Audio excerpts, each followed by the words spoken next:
Good evening, everybody. Welcome to Two-Way Tonight. I am Mark Halperin, and I am overloaded on talking. My last hour of talking this morning, I was on broadcasting live and recorded from 9 a.m. Eastern till 2 p.m. Eastern with no break. And people often praise me quite nicely for my hard work. That was hard. This hour will be a breeze because I have two great guests, and we'll take a lot of your questions. And there's a lot of news that I find really interesting. The first bit of news we're going to cover is President Trump said stuff about Ukraine today that he's never said, very positive on Ukraine. And we'll play some soundbite for you. We'll read his True Social. And we're going to dip into Fox News because Bret Baier has an interview on set with Mr. Zelensky. So we'll hear what Zelensky has to say in reaction to what the president said. I'll do some Ukraine news. We'll bring in our guests. We'll talk about a bunch of other stuff going on involving Jimmy Kimmel and Charlie Kirk and Kamala Harris and a few other odds and ends. And we'll love your questions if you're here on the Two-Way platform. If you are here, you'd like to be in on the conversation, please raise your hand. If you're watching on X or YouTube, don't raise your hand and don't put smack in the chat. A lot of peace, love, and understanding will be required this evening and the whole rest of the week because there's some pretty divisive stuff out there. So let me get to Ukraine and tell you what's going on with that. I'm just watching out of the corner of my eye because I don't want to miss President Zelensky. But in the meantime, quickly tell you about one of our sponsors for the evening of this episode, brought to you by Cozy Earth. Cozy Earth makes incredible sheets, bedding, shirts, and the pants, which you hear me talk about all the time. And we'd like you to be able to experience the comfort and joy of Cozy Earth products. The bedding comes with a 100-day money-back guarantee, 10-year warranty, but you won't need those. You'll want to keep it. Go to CozyEarth.com right now. Use the promo code Two-Way. Save 40% off. 40% off the entire site. Couldn't be more comfortable. And as you heard me say before, you can wear the pants anywhere. I have another dinner tonight out. I wouldn't say it's super fancy, but it's a little fancy, and I'll be wearing the pants. And people just either not notice them or notice them and say how nice they look. Cozy Earth products are viscose made from bamboo. They're very breathable, very comfortable, but again, they look great, very soft. Go to CozyEarth.com right now. Use the code Two-Way, 40% off the best pants, shirts, everything. And do a post-purchase survey. Tell them you heard about Cozy Earth right here. That'll help us out. So please do that. Built for real life, made to keep up with yours, Cozy Earth. Thank you for your attention to that matter. All right, the president today, number one, please, said something he's never said before about Ukraine, and basically that they can win the war. A Wall Street Journal headline, Trump says Ukraine can take back all lost territory. President's sudden shift is a big swipe at Russia and follows months of fruitless efforts to broker a ceasefire. That's according to the Wall Street Journal. Here's the president's post, Truth Social number 2. I'm going to read the whole thing because it's historic. Who knows if he'll change his mind, but this is historic. After getting to know and truly understand the Ukraine-Russia military and economic situation, and after seeing the economic trouble it is causing Russia, I think Ukraine, with the support of the European Union, is in a position to fight and win all of Ukraine back in the original form. With time, patience, and the financial support of Europe, and in particular NATO, the original borders from where the war started is very much an option. Why not? Russia has been fighting aimlessly for 3.5 years, a war that should have taken a real military power less than a week to win. This is not distinguishing Russia. In fact, it is very much making them look like a, quote, paper tiger. When, new slide, please.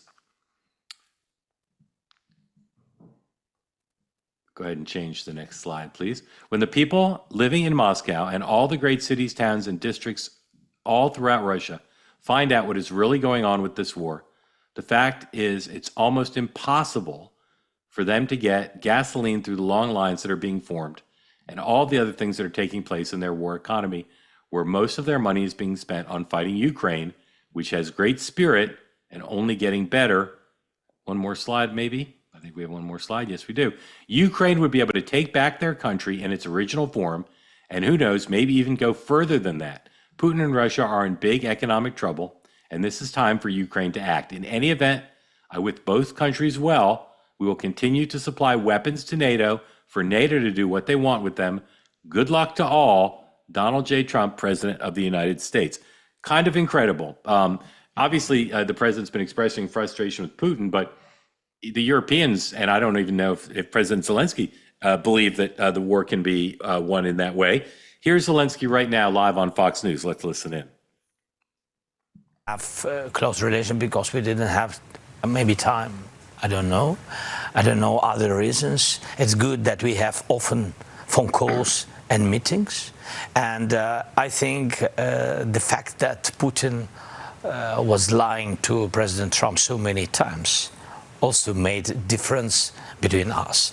You know, I know your staff read the post from President Trump that he posted on Truth Social after your meeting, but in part he said this: after getting to know and fully understand the Ukraine-Russia military and economic situation, and after seeing the economic trouble it is causing Russia, I think Ukraine, with the support of the European Union, is in a position to fight and win all of Ukraine back in its original form. With time, patience, and the financial support of Europe, and in particular NATO, the original borders, if you take this statement at its word, started, this is more bullish than Joe Biden was.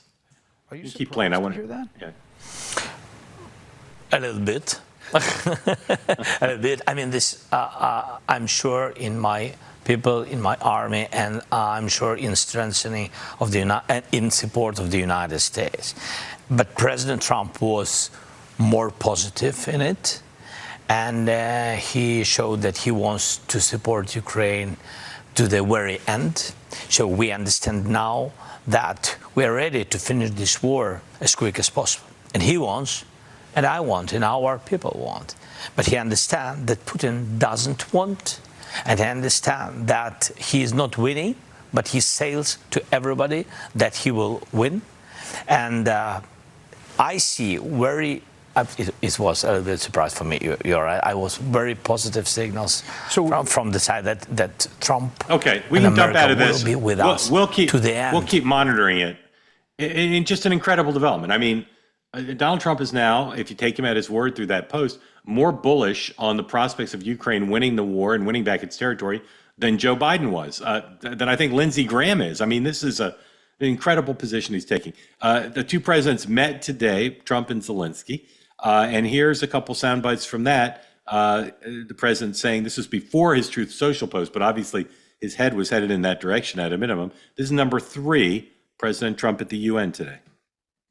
What progress do you think has been made on ending Russia's war against Ukraine since the last time you saw President Zelensky? Well, the biggest progress is that the Russian economy is terrible right now. It's, as you know, it's crashing. And that, frankly, Ukraine is doing a very good job of stopping this very large army.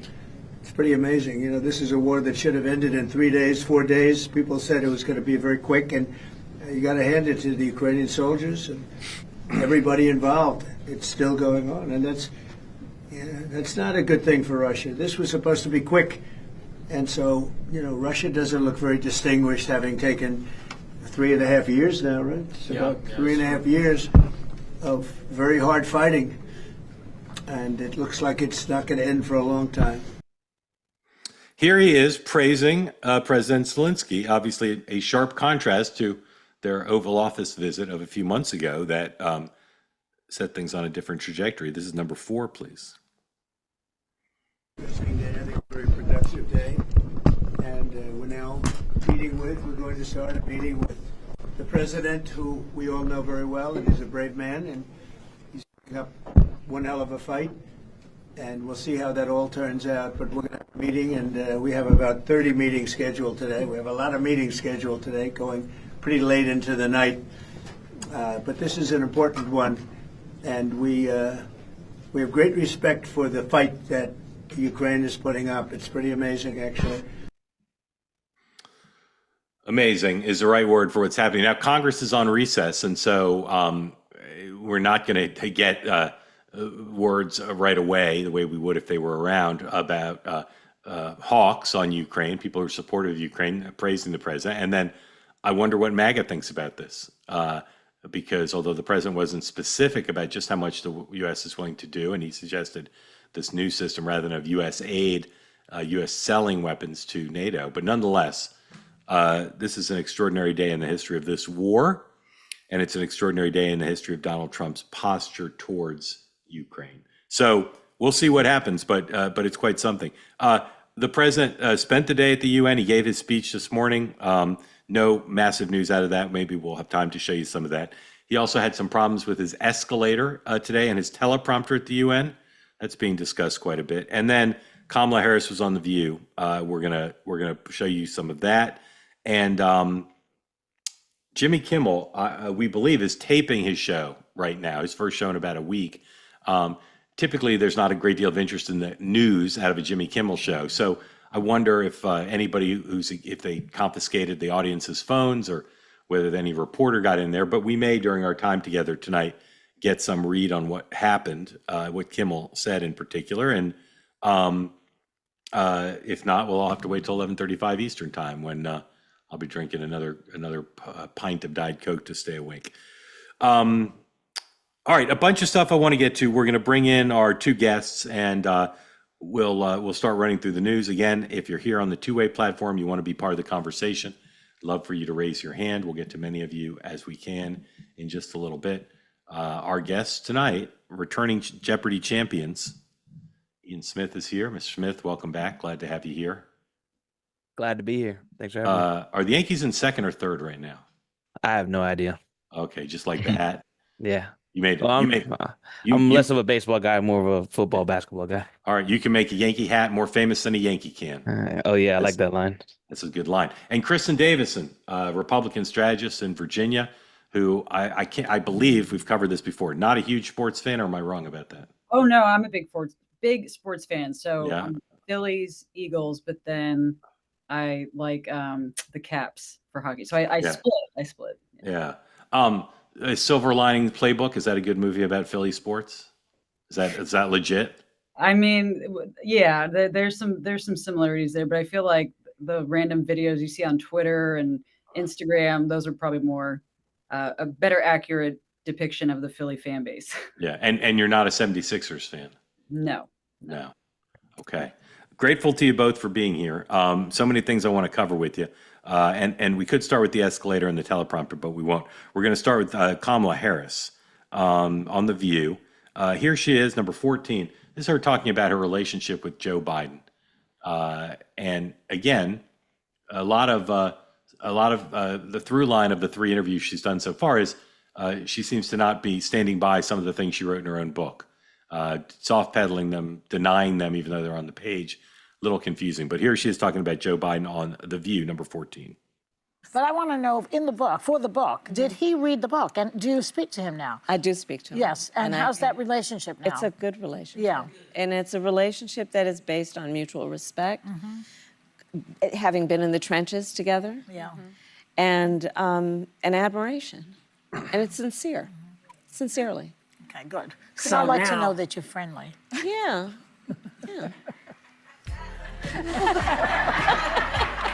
I think we have.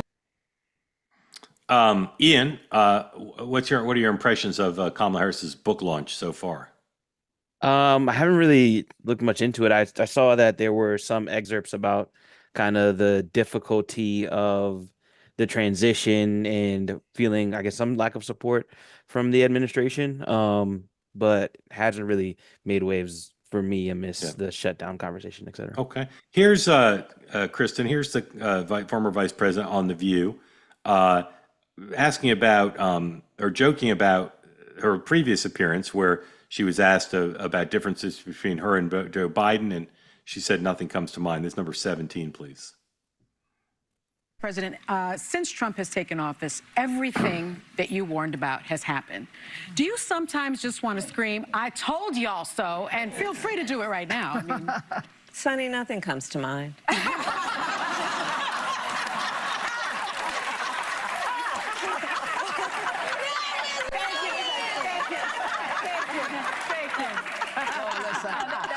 So I do want to ask you, because you've not held back your criticisms of President Trump today. Do you think that there's anything he's done right since coming back into office? does anything come to mind? You know, nothing comes to mind. Your question is next. It's Okay. All right. You can jump out of this. Let me just... Kristin, regardless of party, I'm not a fan of the obviously pre-cooked joke. That tries to pass off as spontaneous. But in any event, what are your impressions of her book tour so far? Well, it's probably one of the worst times to launch a book just from a news perspective. There's so much going on that it's just getting buried. I can't imagine she's getting the attention that she had hoped for when she planned on the launch date. I think she probably thought she would be the center of attention. And right now it's kind of a funny footnote. I don't see her sales hitting the numbers that she probably would have wanted them to be at. And no one, I haven't talked to one person, Democrat or Republican, who says, I'm going to go get that new Harris book and see what happens. Now, there were several books that came out after the 24 election that people were excited to read. Most were written by journalists who had more of a behind the scenes look. I think that they garnered more enthusiasm. And this one, I almost feel bad for her. It looks a little desperate, a little pathetic, and it looks like someone who believes they are at the shelf life of their public career, not necessarily relaunching a campaign to be back in public life. Would you feel bad for her if I told you what her Amazon number was? I don't know. I haven't looked at it. What is it? Number one in books. Wow. Number one in books. So, but now there's a time of year when it doesn't take a lot of books to become number one, but we'll see. All right, guys, there's a bunch of stuff. I'm going to jump around a little bit. The gentleman who tried to assassinate President Trump the second time, this is number 19, would-be assassin Ryan Routh, was convicted today on all counts. I'm not sure how big a sentence he could get. And when the convictions were announced, he tried to stab himself with a pen. I continue to be stunned that we don't know about the motives of either of the shooters, either of the people who tried to assassinate President Trump. I'm just amazed that the Trump administration hasn't gotten to the bottom of it or told us much about it. Here's President Trump talking about the conviction on number 18, please. Appreciative of the justice that was given and the way it was handled by Pam Bondi and Todd Blanche and everybody that it's been, and their team of people. It was really well handled, and it's very important. You can't let things like that happen. Nothing to do with me, but a president or even a person. You can't allow that to happen. And so justice was served, and we'll see what happens. But I very much appreciate the judge and jury and everybody on that. It was so professionally handled, and it's a great honor. Now, I want to hear from both of you on Charlie Kirk and on the weekend's developments and where we are now as we wait to find out what Jimmy Kimmel says. But one of the things that I think some people on the left don't appreciate is that part of, I don't know if it's a lot, but part of the anger and concern of people on the right and MAGA about Charlie Kirk's assassination is that they tried to kill President Trump, the leader of the MAGA movement, twice. And there's a lot of emotion about that. But of course, he was not killed. Charlie was killed. And the president also, despite the fact that people were able to shoot at him in one case and be near him with a gun at the other, he has a lot of protection. And what you'll find, and Kristin, I'm sure you have friends like this, and Ian, you might too, a lot of people are worried about going out in public now. If they have any public profile whatsoever, and their families are very worried. I've had 2 events canceled because people involved said that their families just didn't want them to be at events. Here is Ben Ferguson, conservative commentator, podcast host, good friend with Kristin's friend, Ted Cruz. They co-host a podcast together. Ben and Meghan McCain are my guests on Next Up. You can watch that on YouTube now, listen to it. We recorded it earlier today. Here's Ben talking about how he is dealing with the aftermath of the assassination of his very close friend, Charlie Kirk. Number 22, please. One of the most morbid days of my life the other day. I got fit for a bulletproof vest so I can wear it underneath my suit when I'm doing public events. I was at my son's flag football game 2 weeks ago, and a guy walked up and just started cussing me out, dog cussing me, give me the middle finger. I'm holding my child's hand. And I had to look at my son and say, go on to the field, buddy.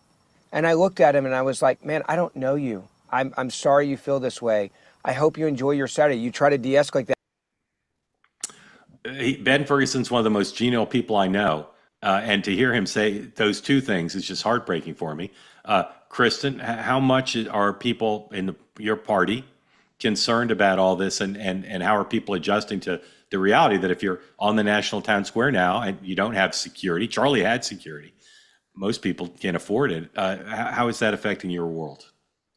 there's definitely, there are a number of different security options that people take for these big events, whereas, a month ago you could have had an open event in a field. I think people are rethinking their venues, they're rethinking what type of security to have. But I will say there's a louder group, a louder part of the party that has more resolve to get back out there. So that's encouraging to see that people aren't, while we do have to take different security measures now and rethink venues and, when they get out of the car, the principal has to get, what's the pathway for them to get to the stage? I mean, things that you would normally think about before, you probably get one or two more phone conference calls with the team.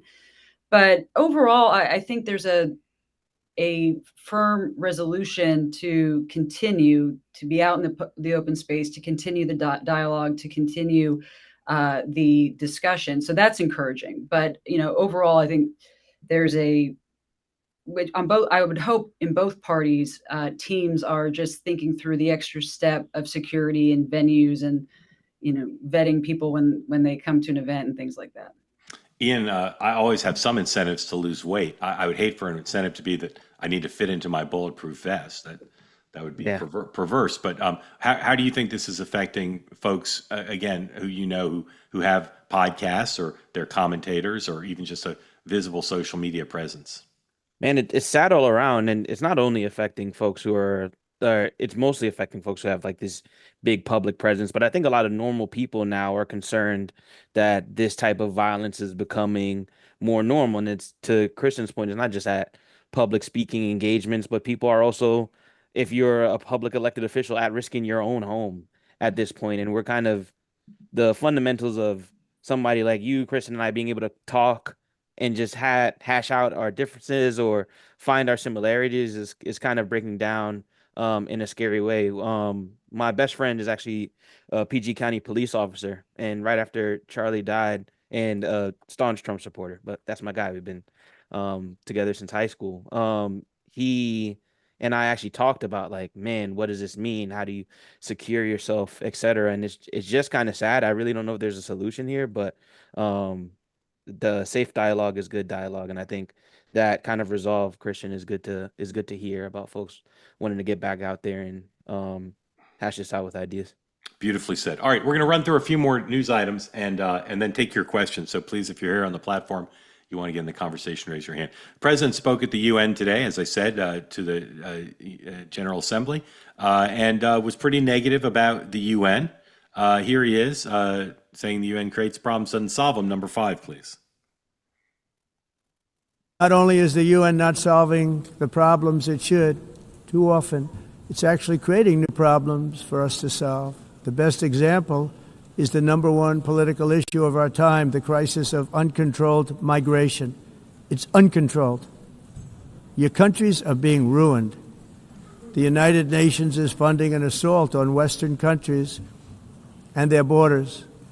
In 2024, the UN budgeted $372 million in cash assistance to support an estimated 624,000 migrants journeying into the United States. Think of that. The UN is supporting people that are illegally coming into the United States, and then we have to get them out. The UN also provided food, shelter, transportation, and debit cards to illegal aliens. Can you believe that? On the way to infiltrate our southern border. Millions of people came through that southern border. Just a year ago, millions and millions of people were pouring in, 25 million altogether over the 4 years of the incompetent Biden administration. And now we have it stopped, totally stopped. In fact, they're not even coming anymore because they know they can't get through. But what took place is totally unacceptable. The UN is supposed to stop invasions, not create them and not finance them. So the right, the populist right, has been hostile to the UN for a long time. But I find, like Sanders supporters in 16 and 20, also a mistrustful of these international organizations. Ian, what's your sense? Is the president on a 70-30 or 80-20 issue here by saying the UN is no friend to the United States, or is it close, more balanced than that? It's more balanced than that. So there's kind of a distinction here to take between the UN, NATO, and kind of foreign money investment, right? Overall, it's more unpopular for folks, and this is where he has some like strength in his protectionist agenda. It's more unpopular to send money to countries like Ukraine, which he's kind of pivoting on, and foreign conflict. But as far as our partnership on the world stage with the UN or NATO, those are actually very popular aspects of United States foreign policy and keeping that security intact. So that direct attack of the UN in this instance, and especially kind of the speech kind of went everywhere, peeling in illegal immigration, et cetera. I don't think is going to play as a 70-30 or 80-20. I think it'll probably be split on partisan lines. Kristin, I bet you that the Republican nominee for president in 2028 is more anti-UN than even President Trump, whether it's J.D. Vance or someone else. Is your party divided? You're just thinking about your party now. Are Republicans divided? Are there pro-UN Republicans left, or is everybody pretty anti at this point? I think you have to separate the original goal and intent of the UN versus what we see them actually do. And that's where I think you see a lot of even traditional pro-strong defense Republicans even have a little bit of an issue with the UN. I mean, NATO seems to be, just looking at the party, NATO has more support, enjoys more support, seems more legitimate.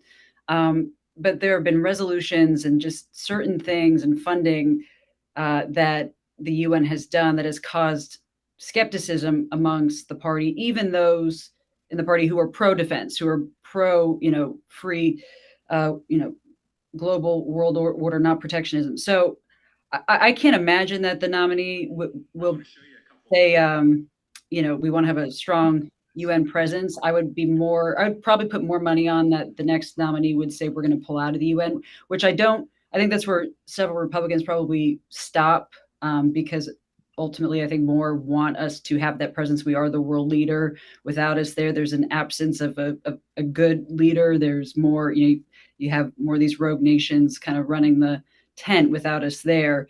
But to take a step back and see, things that the UN has done, why funding, WHO, just there's a long list of things, especially that are tied to funding, that have caused skepticism across the spectrum of Republicans. And I don't see that changing anytime soon. Really interesting. Okay. At the UN today, I mentioned this before, the president and the first lady got on an escalator and it stopped, like right when they got on it. And then his teleprompter didn't work. And the president's been talking about it all day. Well, let's show number 8. This is them on the escalator. Caroline Leavitt put out a statement calling for an investigation. Here they are. They're at the UN. They get on the escalator, and it stops. It just stops. So then they walk up. Then there was a report that UN employees were joking in advance that maybe they'd stop the escalator. I got 100 sound bites I could show you, but somebody just sent me this from a reporter who covers the UN for the Associated Press, and this is what they report. A UN official said the UN understands that someone from the president's party who ran ahead of him inadvertently triggered the stop mechanism on the escalator, and the official said that the White House operated the teleprompter, so that the failure of the teleprompter was, this UN official says both things were the president's fault. So rather than show all these sound bites, when my suspicion is this was not a UN plot, I'm going to skip right over it. Here's what we'll do. We'll do one more sponsor, and then we'll go to everybody's questions. So if you want to be on the conversation, please raise your hand. We'll get to you in just a moment. Our second sponsor tonight is CB Distillery. If you've got sleepless nights or pain after exercise, you're dragging, you're exhausted, your body needs help, maybe even with stress, here's a solution. Works for many. CB Distillery. Products that work with your body to deal with all of these problems, made with the highest quality clean ingredients, no fillers, just premium CBD. Imagine waking up rested, enjoying your day without nagging aches and pains and fatigue. Over 2 million people trust the products of CB Distillery, and now you have an opportunity to try them, see if they work for you. 25% off. 25% off if you go to cbdistillery.com, use the promo code MARK for 25% off. For so many people, provides relief that they don't get any other way. So give it a try. Again, no fillers, just premium CBD. Go to cbdistillery.com and use the promo code MARK, 25% off your purchase. All right, go to your questions and comments. Come on in, tell folks where you are and what's on your mind. Matthew, begin with you. Thank you for being part of Two Way, and it's good to see you on a brisk walk this evening. Are you able to unmute while you walk, Matthew? I do that all the time. Here we go. There There you you go. go. Apologies. No problem. Thanks for calling on me. I really wanted to get on tonight because I have a couple of points I wanted to make, but one of them is I've been a Cozy Earth fan before you were, Mark. So all right, just want to put that out there. Do you have the pants, Matthew, or just the sheets? What do you have? The sheets. Yeah, get the pants. They're so comfortable. They're so. As you know, sometimes I just cuddle with my sheets because they're so soft. Even not in bed. Tell us what's on your mind besides the Cozy Earth sheets. The first thing that I want to talk about was when Charlie got shot. I had about 4 or 5 friends in my friend circle that I could have really honest conversations, cordial. They were from the left. I'm pretty much from the right.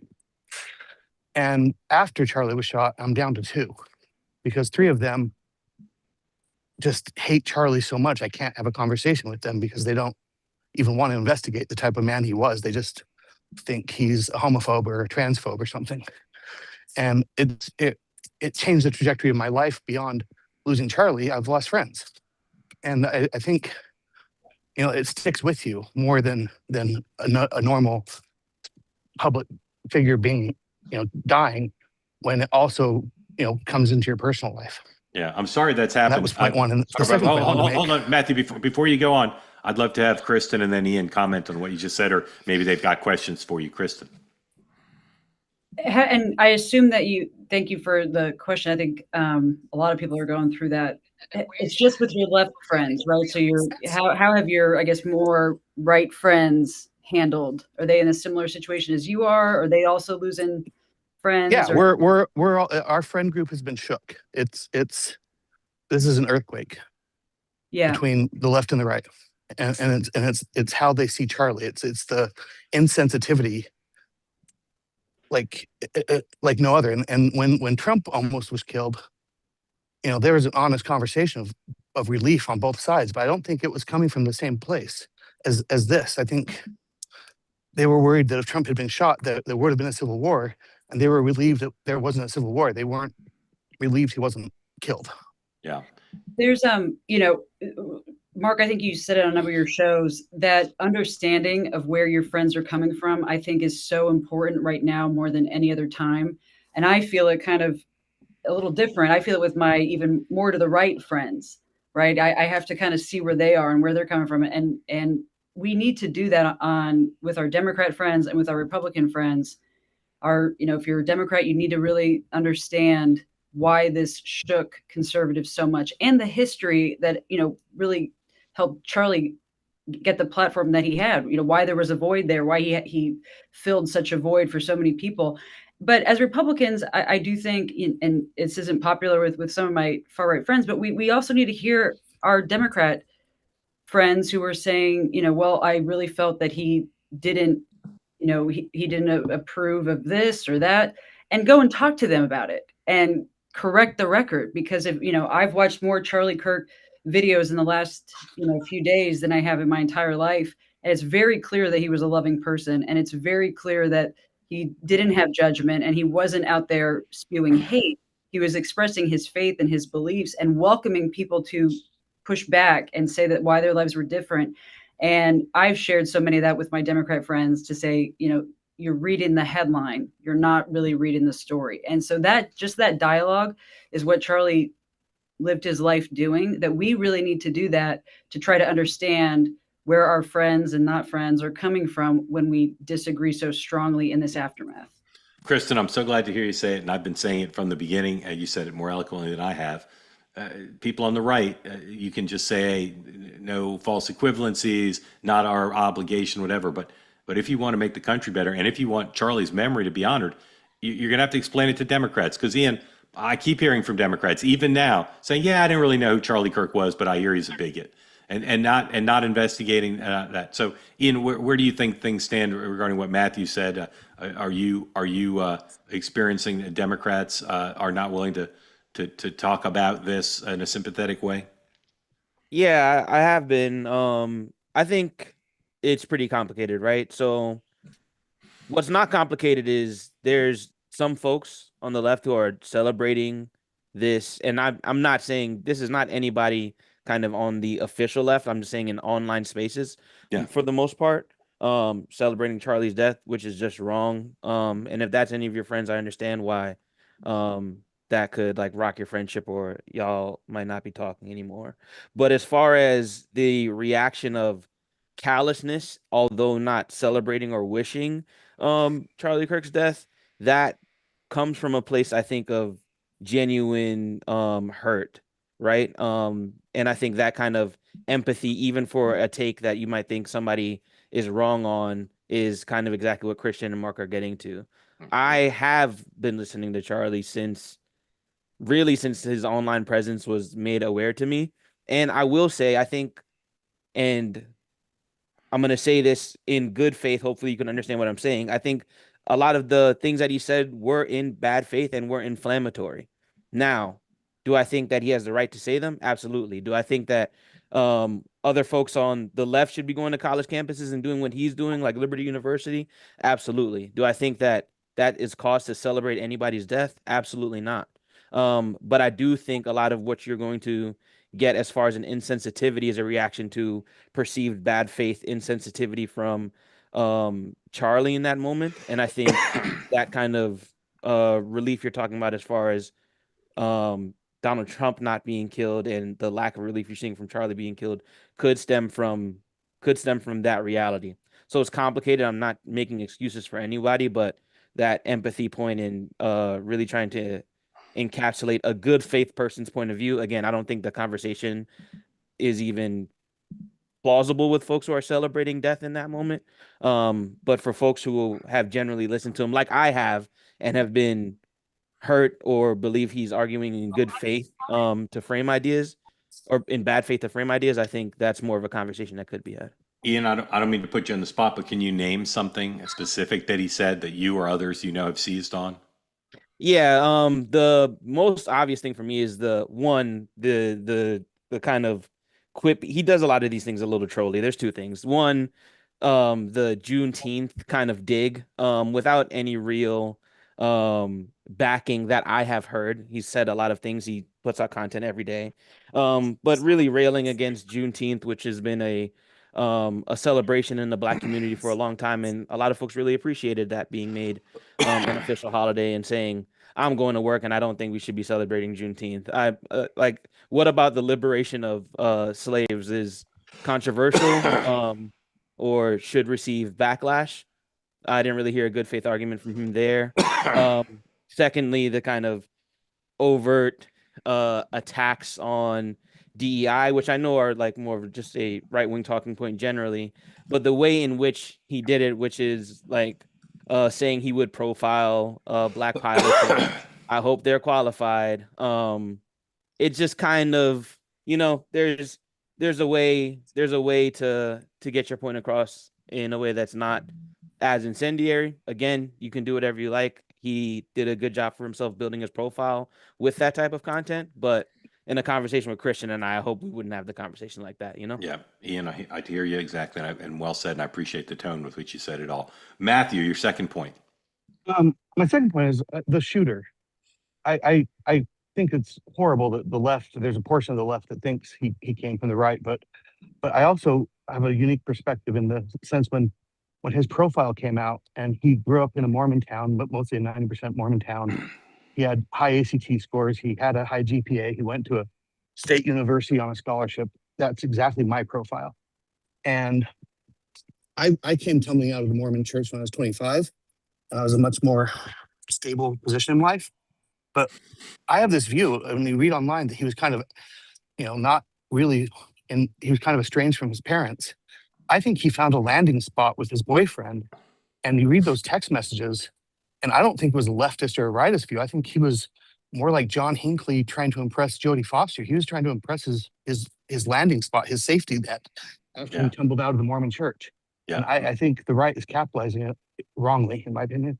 Yeah, Matthew, I so appreciate what you're saying, and there's some people on the right who would be offended because whether for political purposes or emotional purposes, they don't want to hear that. But you may well be right. And like a correspondent from ABC who got in trouble for talking about how lovely the messages were. Obviously, he expressed regret about using that, but it's of the same piece of what you're saying, and it could be right based on everything I know. You could be right, and people shouldn't be afraid of the truth. They shouldn't be afraid of what his motive might have been. Ian, thoughts on what Matthew said? Yeah, I'm not sure. The story is still so new that I would like to see more come out, really, and really looking forward to see that trial. But yeah, I don't really have a comment. I'm not sure, man. Okay, Kristin, you want to say anything? The only thing is, obviously we've been praying for Charlie and his family and Erica, who has shown so much grace and strength, and just what an example of Christ's love she's been. The people that I think about that we aren't talking about too much are the shooter's parents and family.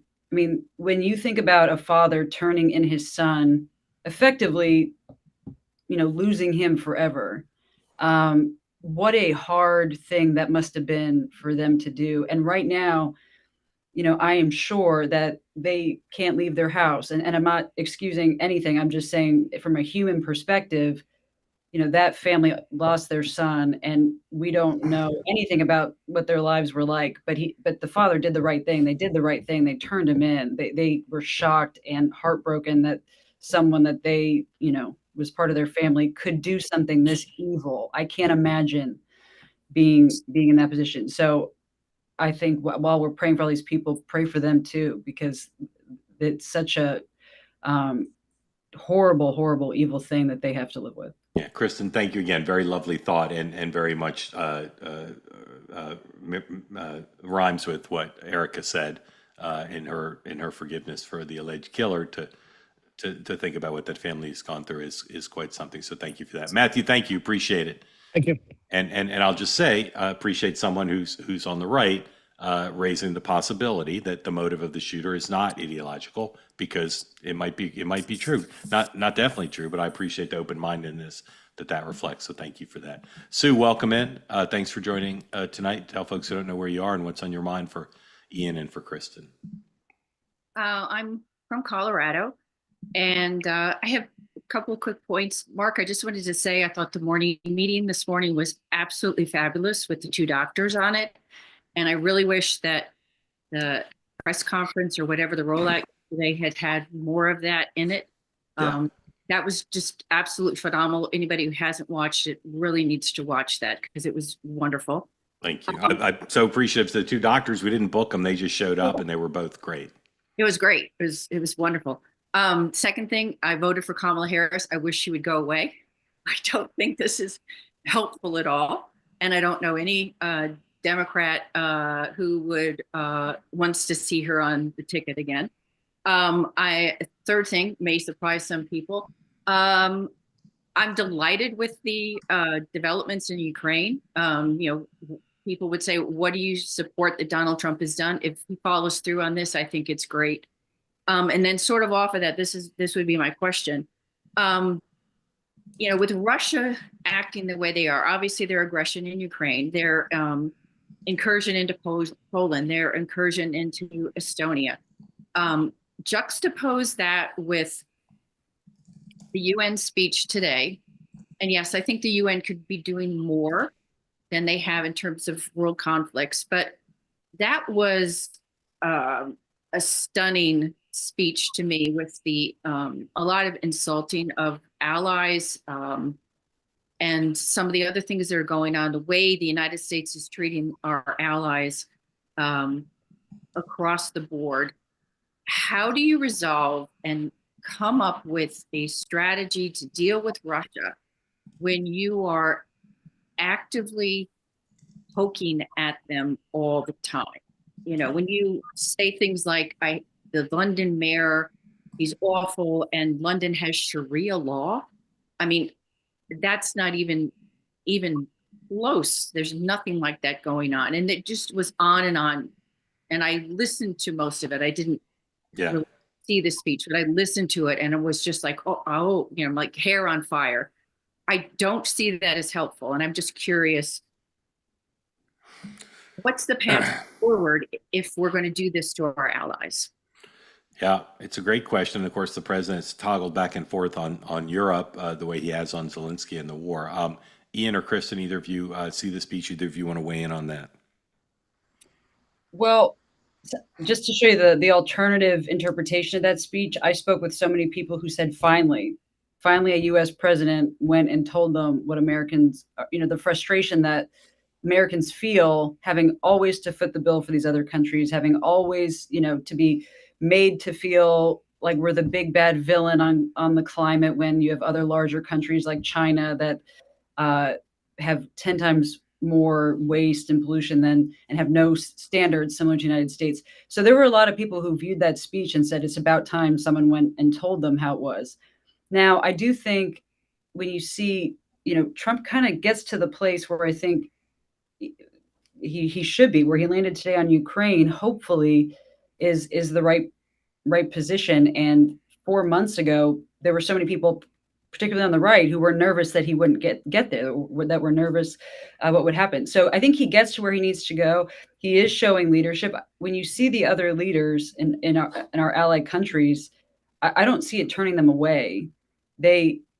We have, as a country, and this is partly why the populist movement has grown the way it has, we have, as a country, been taking a lot for the world for such a long time.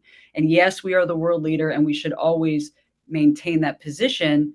But at some point, we do need to not stop being taken advantage of. And that's what Trump has done effectively, because what happens then England does put up more money into NATO, and France does contribute more on this, where for the last 30 years, the United States has been footing the bill. So there's a balance there. This is Trump's style. No one else could go into the UN and give that speech. I think the other leaders understand that. I think he understands how to deal with other powerful people and make those discussions work to come to a resolution. So I'm hopeful that that's how we will end, in this Russia-Ukraine part. But in terms of how, everything that I've seen lately, the relationship with Trump and our allies has been positive. When he went to England, when the leaders came here, all of that has been chugging along nicely, and I think it's because they respect him. Yeah. Well said, Ian. Yeah, support for Ukraine in this conflict is generally popular, right? I think where Trump is going to run into issues here is that popularity stems, at least in our polling, and I think Gallup more recently, stems from Democratic and independent leaning voters.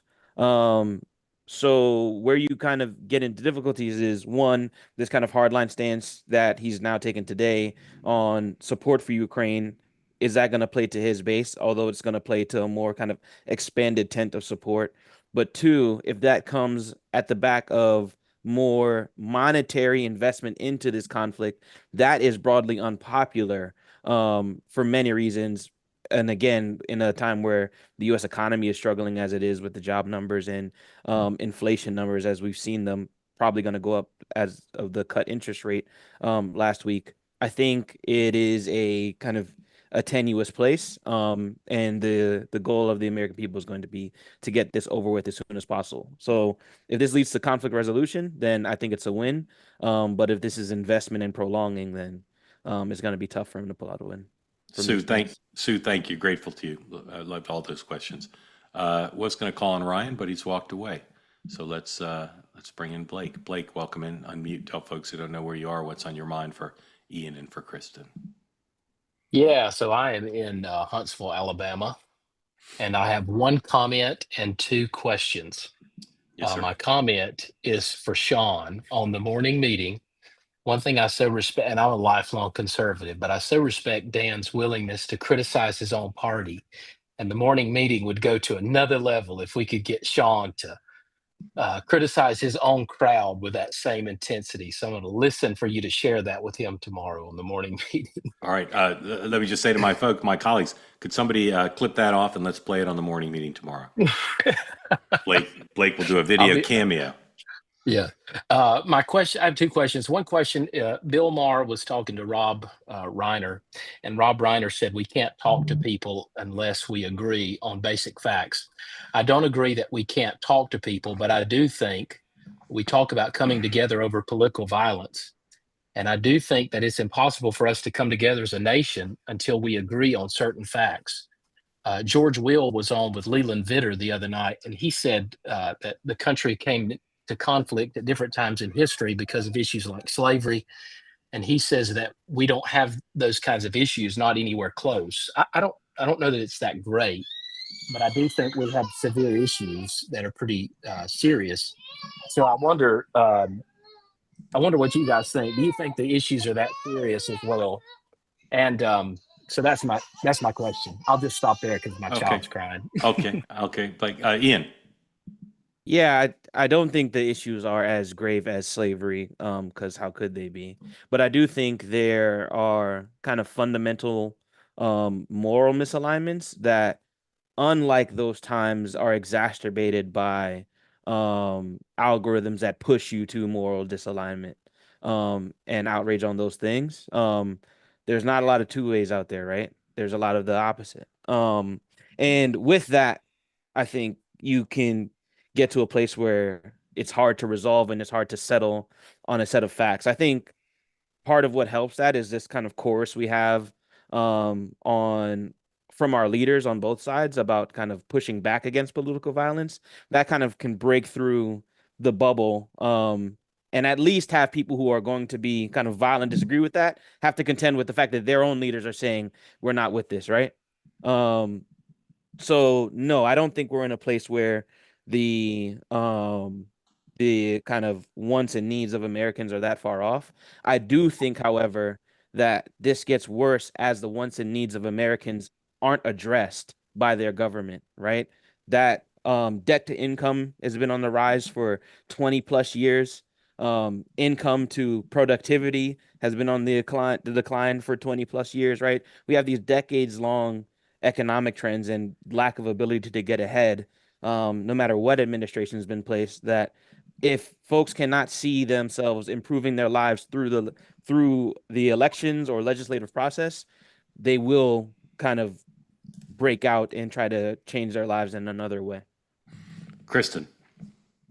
I would agree. You can't compare anything to the moments of slavery or other movements in our history, just because each one has been so monumental and changed the course of history. So how can one be like the other?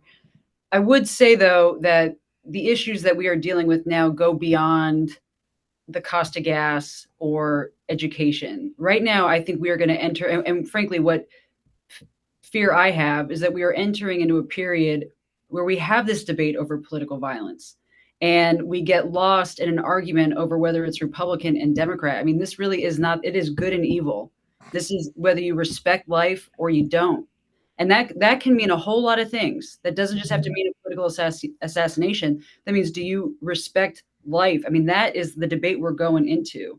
And we will get lost if we kind of peg ourselves down to put our jerseys on and it's you and it's you and it's you.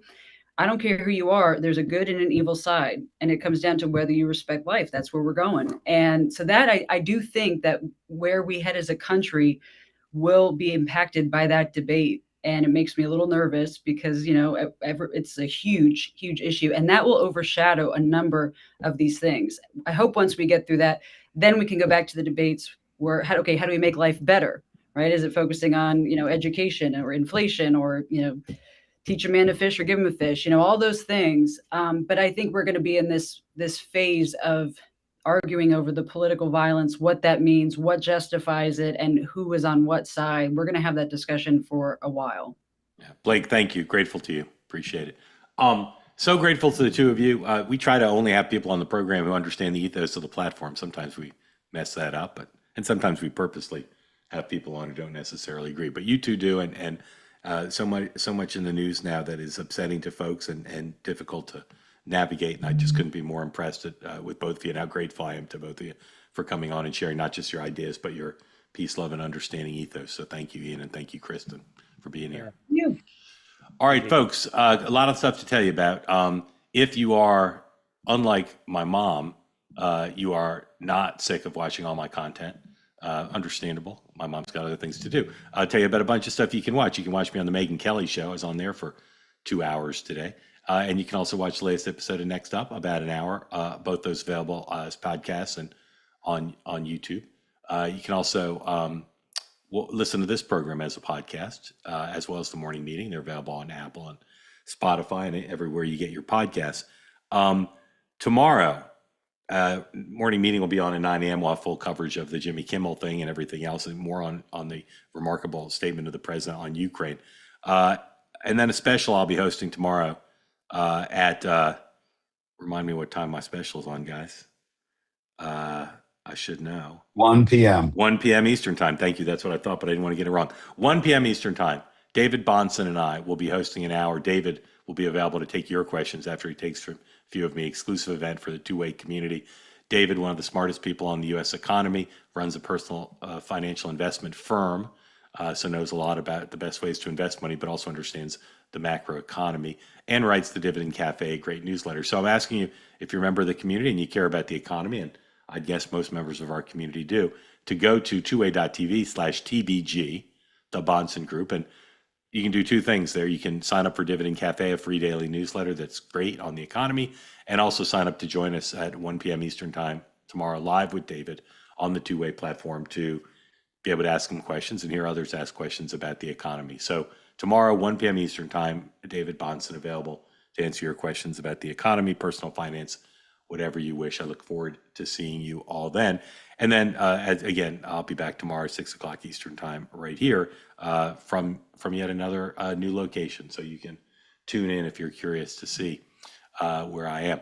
I continue to get emails and texts about the president's statement on Ukraine, and it's where we started. I'll just end by saying, I don't know if he'll see this through or not, but it is a remarkable moment in this conflict, where the president is now urging Europe to not just settle for lines and territory concessions that the Ukrainians were not enthusiastic about, and this puts the ball to some extent in Europe's court, but also back in Putin's hands, because he now faces, it appears, the prospect of a very long war funded by the Europeans with this help of the United States, that the president of the United States is basically saying Putin cannot win.